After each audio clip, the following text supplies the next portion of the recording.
All right, everyone. I think we'll go ahead and get started. So thanks all for coming out today. Excited to have a discussion about the Drupal AI project and how it connects with Starshot and some of the exciting capabilities that we saw yesterday.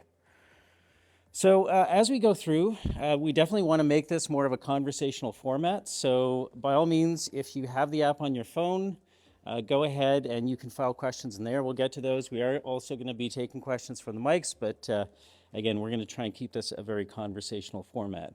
But to kick us off, what we're going to do is have Jamie Abrams give us a little bit of information about the history of the AI project.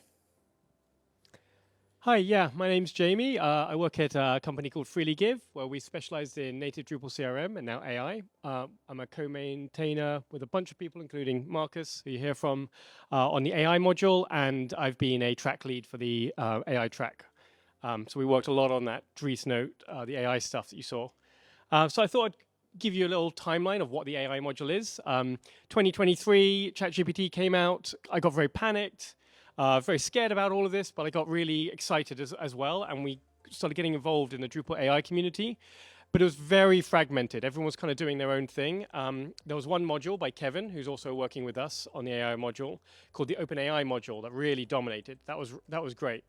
Then we can show the video later, but Marcus joined us. He'd been doing some AI stuff.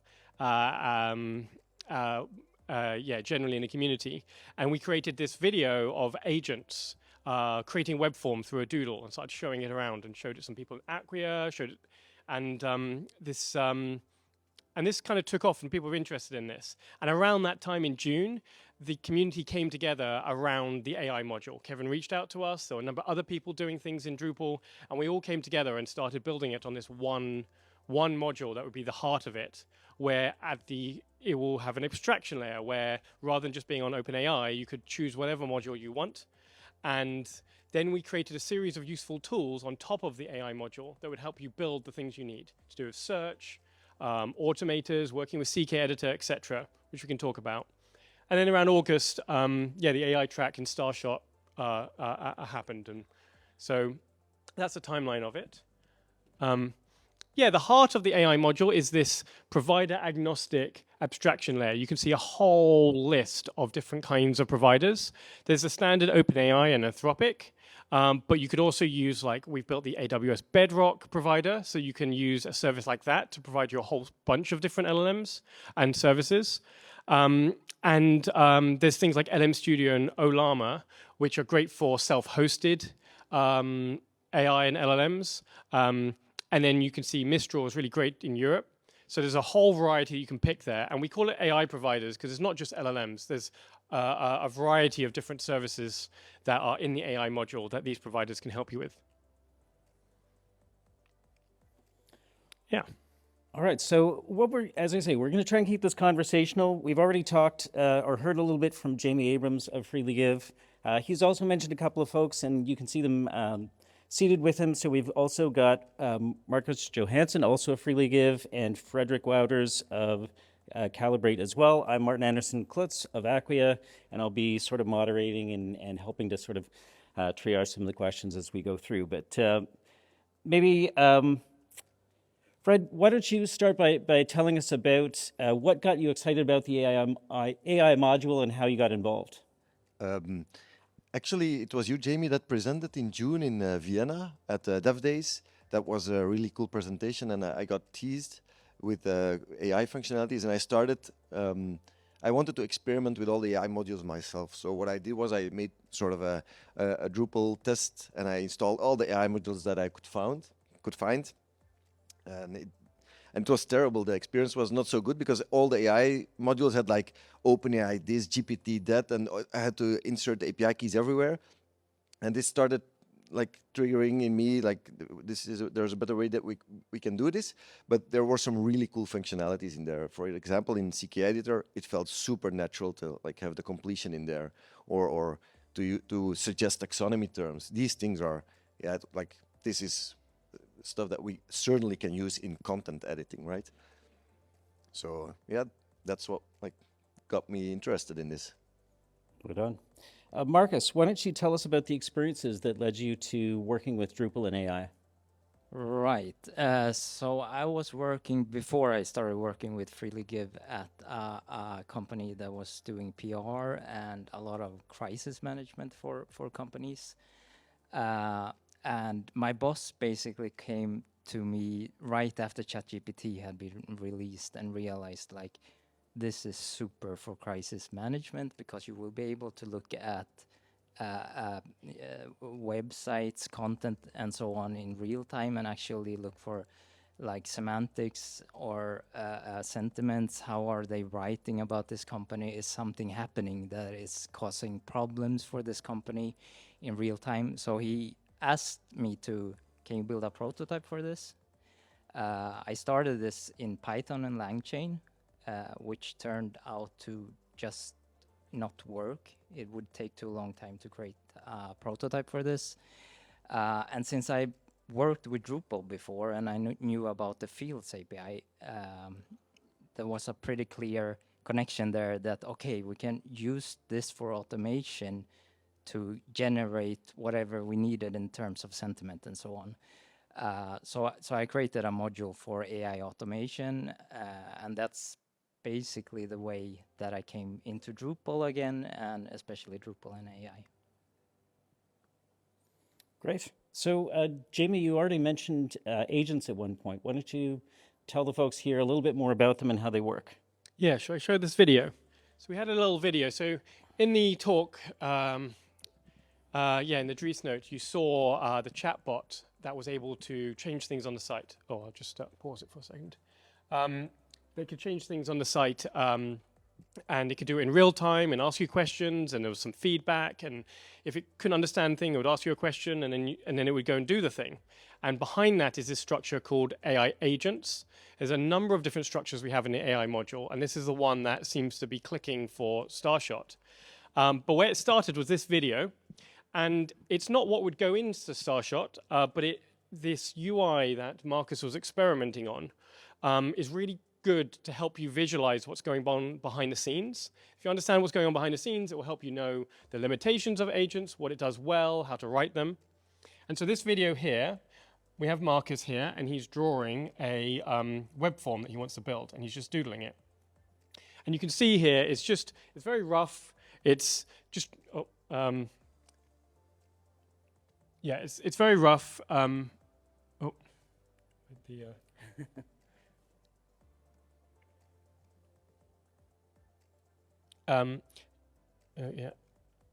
Yeah, it's very rough. It's got like just first name, last name with dietary restrictions. It just says choice 1, 2. It's not trying to be exact. It's trying to give a rough idea.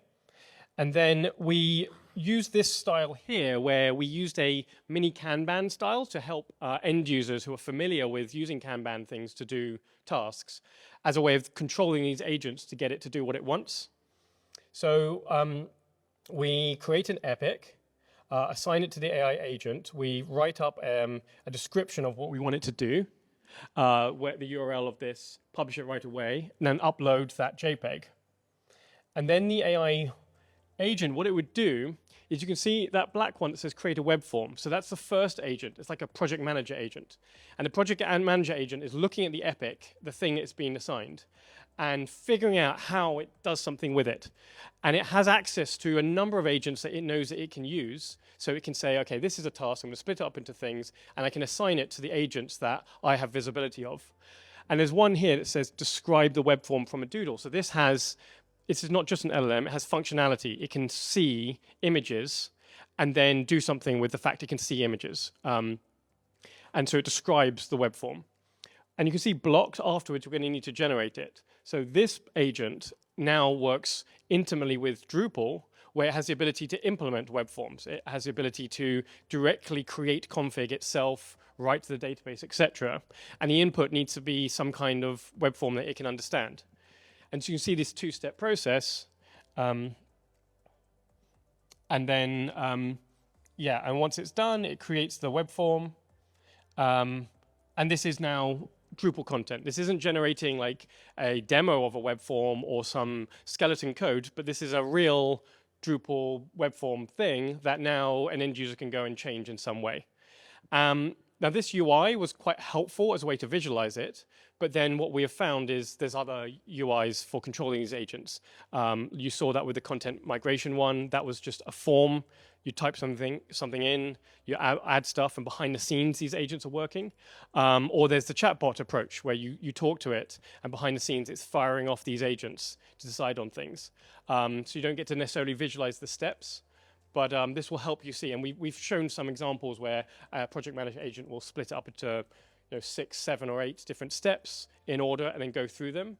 And then you can do these agents to have review steps. So some agents will review what the other one's doing. Some agents can talk to other agents that behind the scenes can talk to yet further agents.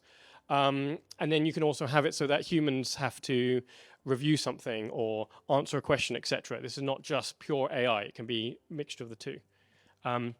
So we thought that would be a helpful intro to how that works.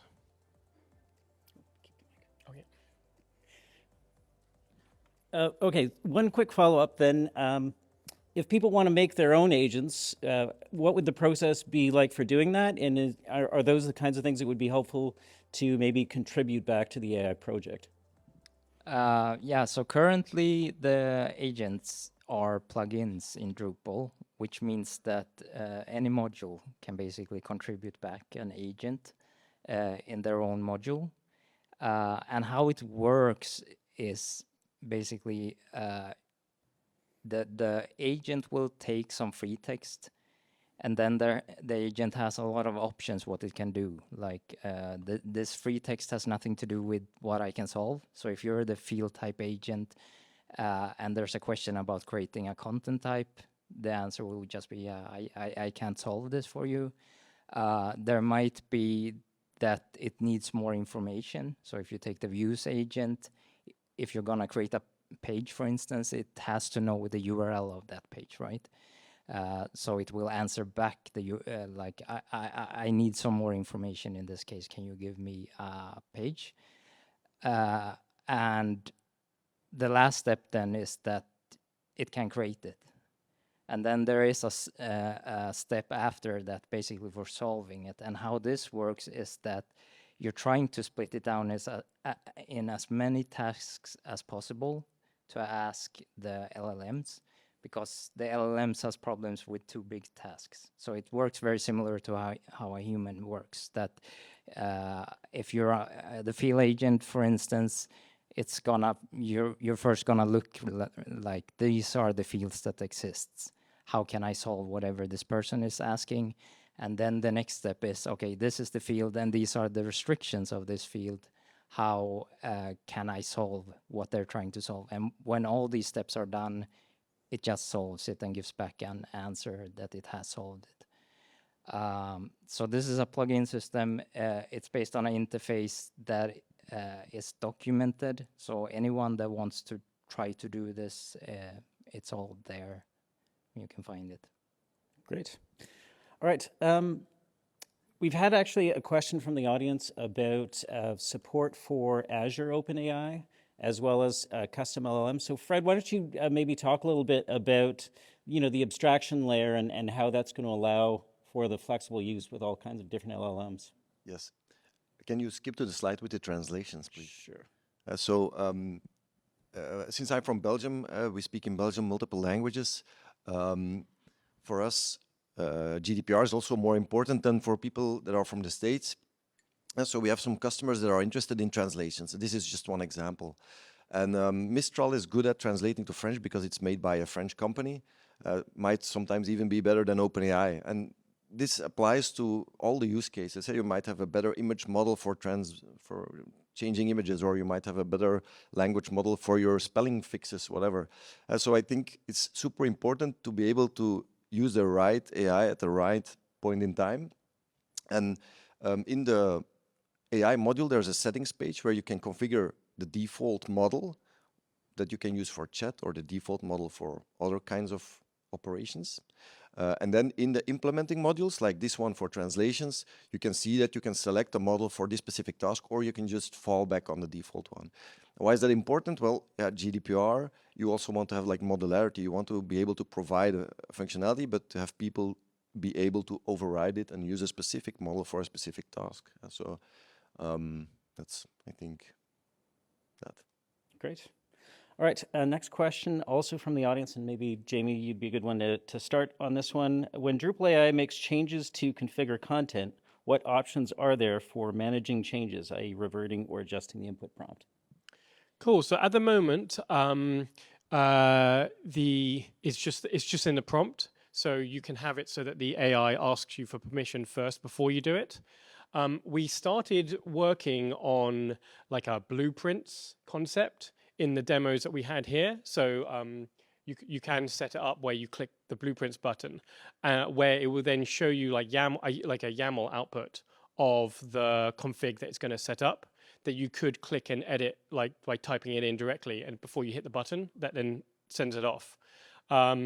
Because we did find that when we first showed people agents, people were very worried about how you're going to do human in a loop here. Now, because it is a content type, and you can change the content types in Drupal, you can go to manage fields. There's a question, is that overkill? Like, we've already got a whole UI for an end user to change the content. If we're generating content, we've got a UI for making something draft and then publishing it. So do we want to build something in the AI module specifically that shows you the config it's going to implement first? And I think that's an internal debate, because we did do blueprints, and there was something quite cool about it. But because you were editing YAML, if you didn't know what you're doing, you could quite easily break it. And so it wasn't really very end user friendly. So there's a kind of debate there we're having internally. When you give it to someone where the goal is someone who is a non-developer, how do you get them to be in the loop, but also not overwhelm them with something too technical? And fortunately, one of the things is that Drupal already does that a lot, because we already have a lot of UIs for you to edit what happens.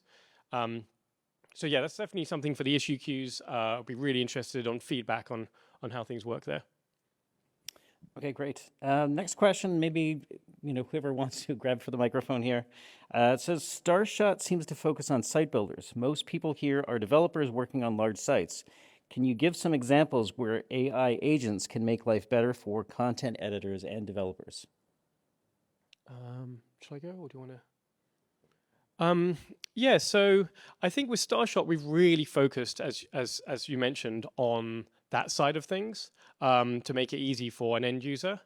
Where you start going for large sites, I think that actually what we've done, the other tools that we've built will probably be more relevant. So automators, it's a little bit complicated to go into lots of detail today, but it's a relatively simple way to build complex applications where you have an entity with different fields, and you can create an automator that uses an LLM prompt or a variety of services to translate one thing into another. So an example of something we built was a marketing person wanted us to, they have to look at a lot of podcasts and they want to create LinkedIn posts from it. So we were able to build Marcus was able to build in about 20 minutes using automators, a tool that went to YouTube, downloaded the video, transcribed it using a transcription service. You can find out who was speaking. It came up with some summaries. It wrote key quotes with a link, and then it was like a player, so you could click on the timing and it would play it. And then finally generated 4 or 5 LinkedIn posts. This automation side of things, I think, is going to be really powerful in a lot of larger sites where there are some things that you need to do, and you can use AI to automate it. And then AI search is becoming a big deal for those larger sites. Agents is going to be interesting how large sites use those. Certainly, you can use it for AI search and helping with documentation. Maybe your large site has functionality where you would build your own custom agents to help people use something that you're using. Yeah. Okay, great. All right, another question from the audience here. Has the sustainability impacts of using LLMs been considered? Go. Yes.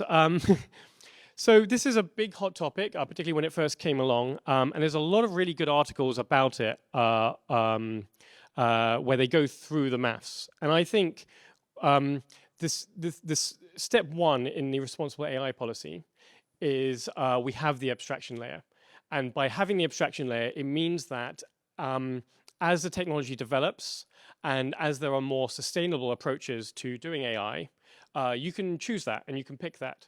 So we might find that there becomes AI hosting providers, particularly in the open source world, that use more green approaches to generating their energy, and so you might feel better using an LLM that you feel is more sustainable. But one thing we think a lot about is that if you're going to do a sustainability analysis, you don't want to compare a single LLM call to a single Google search. You want to kind of compare the full thing versus the other full thing. So we've got some use cases where people are using the AI search stuff to generate answers to client questions for some incredibly hardcore technical questions to do with like real industry things, where the current process is a question comes in, a PhD or more level person reads that question, goes and reads textbooks because it's not something they can answer just off the top of their head, compiles an answer, and then sends it back to them, and that takes 3 weeks. And with AI, it's still, it's quite a big thing, but it takes like 15 to 20 minutes to get the answer. And so when you look at the relative energy stuff, you want to compare how much energy it costs to generate that 20 versus how much energy it costs a person to have heating on, lights, travel to and from an office to do that same job for 3 weeks. And I think a lot of the time, we're finding AI is better off in those situations. But the flip side of it is that people are now doing more stuff. So then that has another sustainability impact.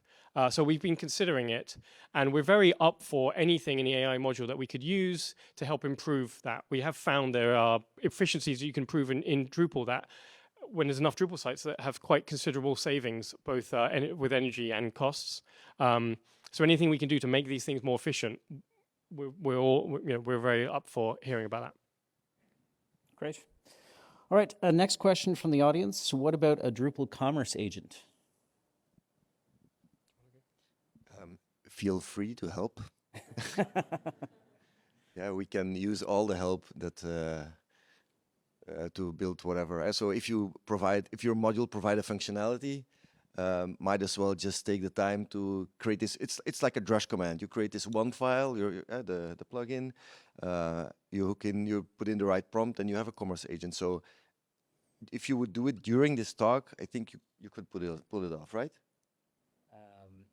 Yes, definitely. And but when it comes to these plugins, also it's very good that the person with domain knowledge is actually developing the plugins as well. So if you're doing, for instance, the views agent, if you have developed views, it's gonna be easier for you, of course.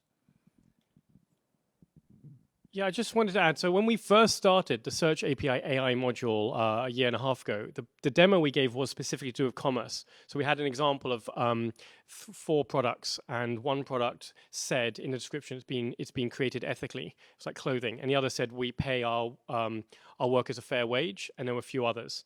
And you could ask this AI, find me some ethical products. And compared to traditional search, traditional search would find the one that said the word ethical. But AI was able to look at that paying people a fair wage is what most people would consider ethical and would find that as well. So I think there's going to be a lot of power in using AI and commerce to help people set up commerce sites, especially the more complicated things like promotions, etc. I think it will help people find the products they want. And the way that we've done AI search, there's the old style way that we did things in Search API AI, and there's this new style which people are calling agentic search or agentic RAG, where instead of just searching based around the term, the LLM can use some reasoning to figure out how it want to search things and also analyze the results. So I think in commerce, you're going to find it's going to get better, where you can describe what I'm looking for as a product. Like if there's an item of clothing, you can describe the event you're going to and what the other accessories you have. And it would be able to find a product based around actually thinking about it, like a person would, rather than just a word search. Can I? Yeah. And I think there's even other agents. There's multiple ways to approach this problem. We have one commerce client, and they were interested in having like a sort of an agent to input the content, because it takes a lot of time to find all the specific properties of a product, but they know they have a reference website that they always use for the source. So with Automator or with an agent, you can easily set something up to fetch the content, fill in your content, and it's like they just need to validate it after. It's like much less manual labor. Yeah, I think, I don't know if you worked on it or if it was a discussion, but there was a time as well where with all the products on a commerce site, we included in the metadata technical manuals. And then that was also involved in it. So when you're building a commerce site, you really want to think about like what are the tags I'm going to put about this product, and you don't want to overwhelm the end user. But the more information you put about the product, and the more niche information, you might help a specific person. But we don't tend to put it there because we don't want to overwhelm the page. But with this AI stuff, you could put in technical manuals behind the scenes that then the AI agent is able to access. So it could answer some basic customer support questions, or it can help people find a product that matches the thing that they're working with very specifically using all of this information. So there's quite a lot there, I think, where commerce will and agents will really take off. Yeah. Great. All right, another question from the audience. The AI module is still in alpha. What are your primary blockers to a stable release? I think the biggest thing is we've been waiting for you as a community to look into it more. So what we would say is the AI module itself, the core of it, is definitely ready for beta. Marcus can go into a bit more detail about specific blockers, but we think it's there. So we're probably going to put it into beta next week as a beta 1. We could probably make it a stable release though, but we wanted after this to see how the community responds to it, how we've structured it before we start making major, API changes that would break everything. In it, there are lots of sub-modules that we've put into experimental, and those will take a bit more time. With AI search, there's a lot of work we need to do on the UI and making it so it's a lot easier for you to set up. It can do very interesting, complex stuff, and we need to make it better at doing the easier stuff quicker and guiding you through the process. And then with automators, there's a lot we want to do to make them more reusable, have widgets that you can click, and then it will I know, Martin, you were working with the augmenter module, so there's a lot of stuff you've learned from that we want to bring into it before we put it out of experimental. And then there's a whole structure. We put a lot of submodules, a lot in the AI module, which has been really helpful when we had a small team working on it together to have everything in one place. But certainly we might decide to split things up because like the core abstraction layer is very stable. But that would depend on community feedback, community involvement. Is it becoming just us, or do a lot of you start contributing a lot? Helping create agents, helping improve things. So that's the main thing, is that we're just waiting for when a lot of people see it, how they're going to respond, and then we'll be happy for beta and further. I don't know if you want to. Yeah, what I can add upon that as well is that I think for the core to really work, we need contributors when it comes to documentation and testing as well. So similar to what you're saying.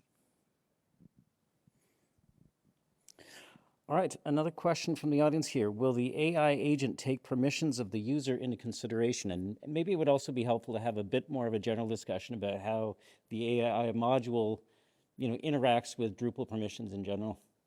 Yeah, so we were thinking about that for this particular demo, and we did a proof of concept where somebody didn't like one of the taxonomy terms that was generated in the Dries notes, so they tried to delete it. And they asked the AI agent, can you delete it? And it said, yeah. It said, are you sure? And we said, yes. And then it looked into it. And we'd actually, in the prompting, in the kind of the core instructions it had, when it looked at the function for deleting, it got a note. It didn't have permissions to do this. Tell the user it doesn't have permissions, and then tell the user that it could help you do it if you need to. And so then it told the user that I can't do this, I don't have permissions, and but would you like me to help you? And then the person said yes, and it then gave them a walkthrough of how they would go through and delete that taxonomy. And we were showing off the permissions page because one of the things I think would be very powerful about Drupal is we have this really complex, rich permissions environment. So we built a page where we would have roles, and all of the AI agents, you can select which role it would have. And it would only be able to do what it has permissions to do. There's something called prompt injection where people can, if you tell an AI that it's not allowed to do something, people can trick it so it will do the thing that it wants to do. So you really have to see these agents like they're a person, and the best way to do security is stop them being able to do something. So I think you would probably want to do a mixture where you're looking at a mixture of the user's permissions but also have the AI agent have its own permissions. Because you might find there are some times when you do want AI agents to be able to master delete things, but only certain people have access to that agent. Yeah. Do you want to come in on that at all? Yeah, okay. All right. Sounds like we're good. All right. Looks like we've got a couple of questions about the sort of migration part of the demo that was in the Dries note yesterday. So somebody was asking, how's the data mapped to fields? And also somebody talking about they tried it themselves and couldn't get it to work. And so, you know, are there maybe some tips on sort of how that should be set up to work properly today? Yeah, so I think we've got a slide about funding. So I think in terms of the proof of concept aspiration versus how much you can use them today, a lot of the agents you saw are very, very usable. The fields one, the content types one, taxonomy stuff, web form. A lot of these are very, very. You could implement them today and start using them, and they would actually help you. I think especially when you're creating little prototypes, being able to just paste in a CSV file or like a list of taxonomy, and it just creates it for you. It's a lot quicker.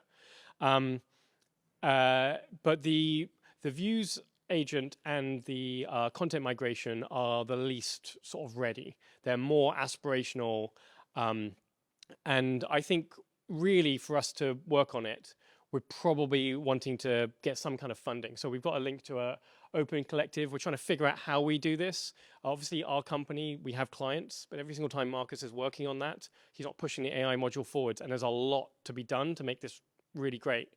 So I think the migrate stuff that you see there is like step one to show that it can work. But what we'd really want to do, we think, is create a tool that is more like an AI agent that works with the migrate module itself. And if we can get it to work with the migrate module, what we would do is we would do something similar to what you saw today, but we would we'd use AI to store everything in like a temporary holding ground, and then write the migrate script with AI, and have the fields mapped to the temporary holding ground. And if we did that, you would have a lot more control over it, because you'd be able to, you see how the migrate works. You'd be able to revert things. You'd be able to do partial migrates, keep track of what has already been migrated, and migrate other things before. So everything great about the migrate module you could do, but you'd use AI to help you. We think that's more likely to be how that migrate thing will develop.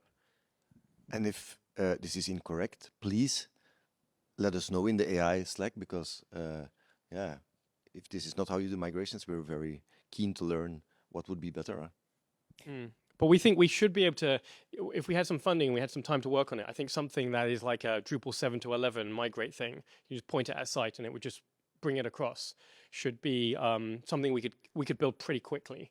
Yeah, we've also done some experiments where you just input a URL, it scrapes the HTML, parses the content into paragraphs. These things can certainly work, partly already with Automator or with an agent. So there's certainly some cool things that you can already use now in the AI module.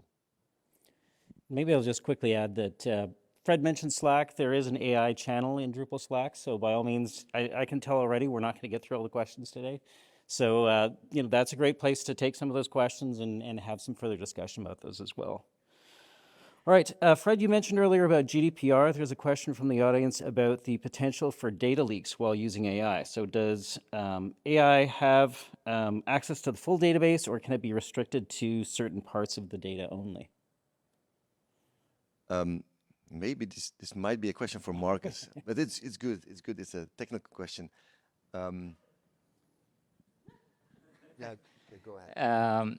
So there are different applications using the AI module, so the AI core module. It all depends on how they integrate, of course, what they are sending and so on. But what is important to know, of course, since we have the abstraction layer, you can set up, for instance, local models, or you can work with something like Bedrock, where you can have it in your private network and so on. So it's up to you how to set it up. Yeah, I think as a developer, you're in control of what you send to the AI module, and that will then be sent to whatever provider you're using. Yeah, and a couple of extra things about that. So when you look at the agents, they only have access to the information that they're allowed to have access to. So with the content migration module, it knows the structure of the content on your site to be able to migrate it into it, but it can't see your content. It can't change the content of the existing content. Same thing with the fields. The fields can look at the form that you've got for adding events, but it can't see those events. When you start bringing in the actual content on your site, you start using the AI search module. People have known it as RAG, etc. And that's something where you have to index it. So you have to index it into, usually at the moment they're vector databases. So you have to index it into that. And we use the search API module and the way they work to handle that. So in terms of, the AI is not just being able to see everything on your site. It gets to access a specific index that you've set up, and you can then control those permissions. And different AI search agents, you can get to choose, have abilities to look at different indexes. You can have multiple indexes on your site. And so some with more, higher security clearance can get more, and some with less could get less. So you have a lot of control on that. And then as we've mentioned a lot with the abstraction layer, you can do things like fully host the LLM on a server that you control, or have it all hosted on a similar place, like with the AWS stuff. There's a lot of ways you can control that there. Okay, great. All right, we're starting to get low on time. I know you did already mention a little bit about the Open Collective, but hopefully by now there's lots of people in the audience who are excited about the capabilities that they've seen both yesterday and hearing about today. If they want to support the AI project, what are some good ways to do that? Yeah, so if we go to the slides about this.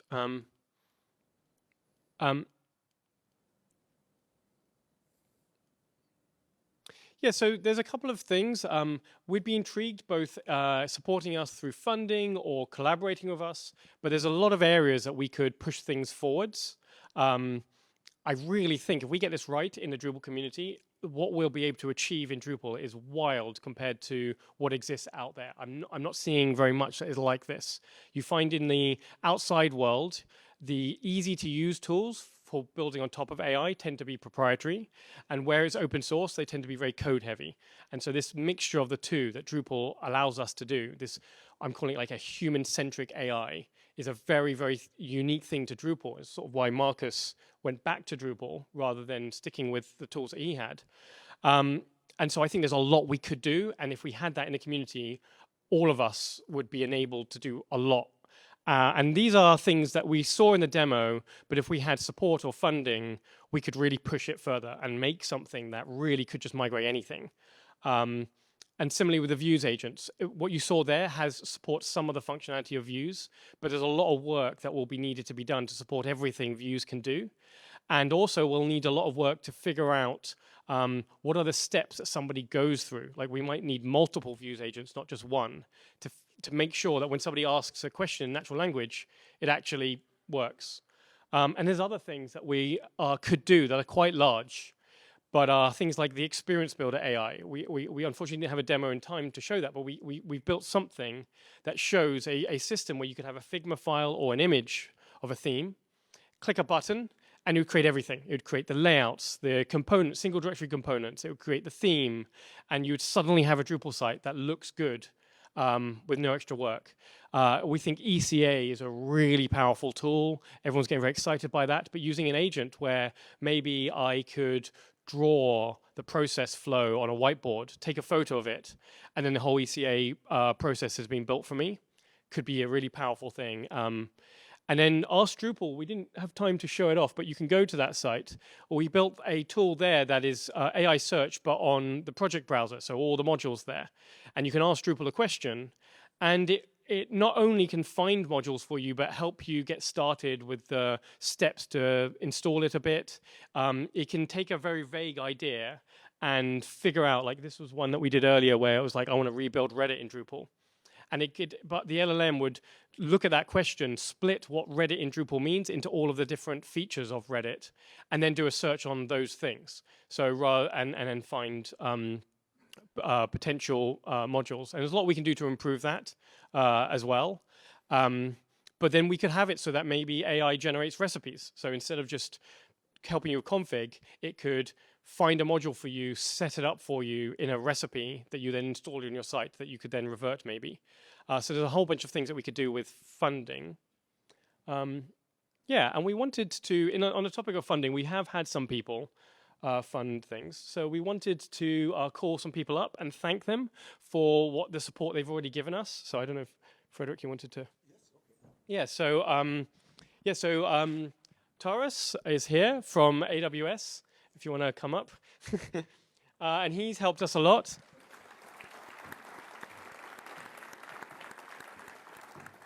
Yeah. So this is a total surprise. So Yeah.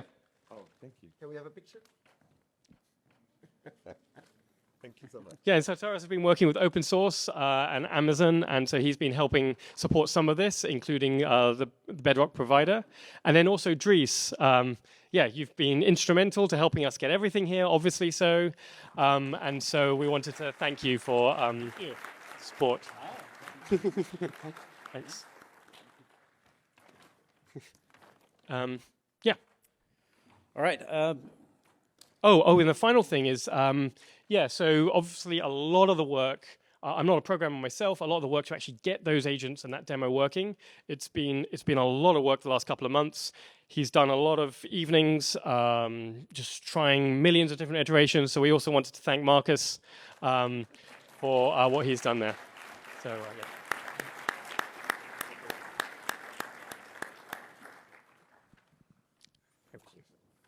All right, we're almost out of time. One thing I wanted to quickly add, if you want a deeper dive, we've already talked about the Slack channel. Also, Jamie and I had a longer discussion in the latest Talking Drupal episode that's actually out right now. So by all means, give that a listen. Lots of great conversation there.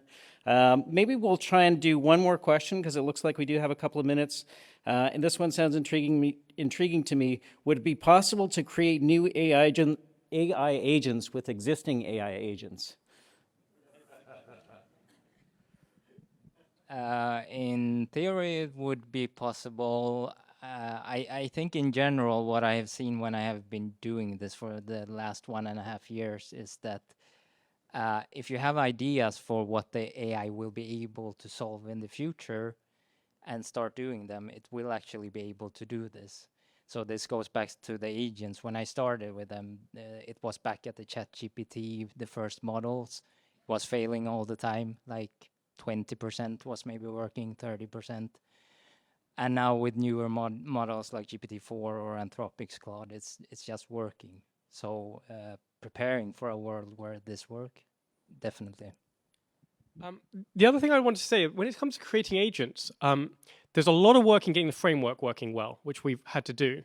But when you have a new module, what does it mean to create a ECA agent or a simple news agent or something?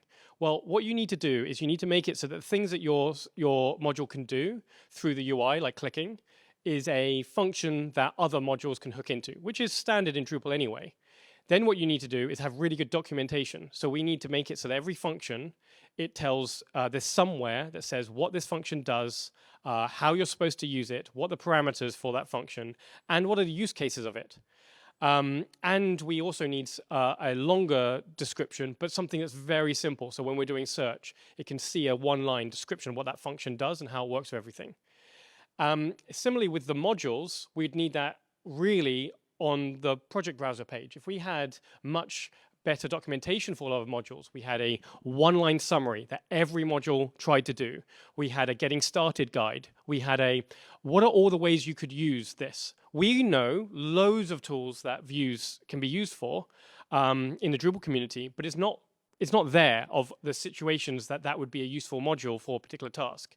Now, if we have that, if we have all that metadata, if we have essentially what is just simply better documentation, but across the Drupal ecosystem, then creating an AI agent is merely pointing it at that and telling it its limitations. It's merely writing into the prompt what you're allowing it to do.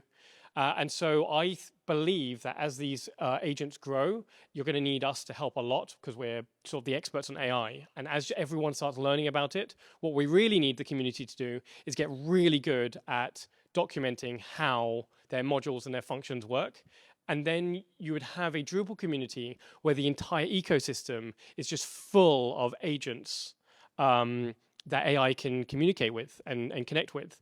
And I think that's really powerful compared to other communities because we do have very strict opinionated structures. If you're going to do an address, you probably want to use the address field. If you do a date, it's the date field. And the fact that we have that is very powerful for then AI deciding, when do I use this? When do I not? How do I use this?